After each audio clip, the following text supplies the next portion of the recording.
Hi, folks. I'm Charles Carrillo, visionary medicine lawyer, here to pass along some good news of healthy developments in the legal status of psychedelic medicine at, of all places, the Veterans Administration.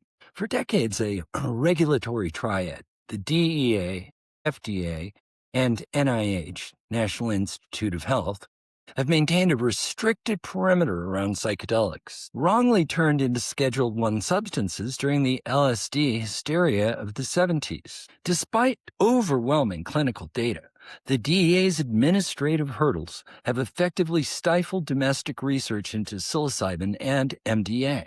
However, we're witnessing a historic pivot, led not by the traditional regulators, but by the nation's largest integrated healthcare system, the Department of Veteran Affairs. The VA occupies a unique legal space as a cabinet-level department with a mandate to provide health care to millions of veterans. So it possesses a degree of sovereignty, and the VA has begun to assert its independence as a healthcare provider. To address the crisis of PTSD and traumatic brain injury among veterans, leading to an epidemic of suicide, it has begun leveraging its internal research architecture. The VA is increasingly striking out on its own.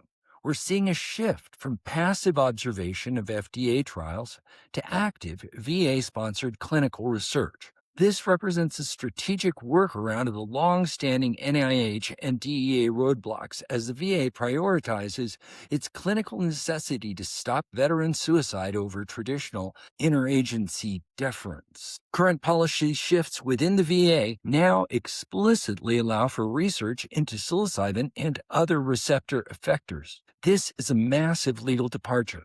Previously, the VA's posture was one of total risk aversion due to federal illegality. Today, VA leadership is acknowledging that these medicines show extraordinary promise. This decoupling from the DEA's rigid stance is the first major crack in the federal prohibition of psychedelic medicine, as the VA treats these substances not as drugs of abuse, but as essential medical tools for neuroplasticity.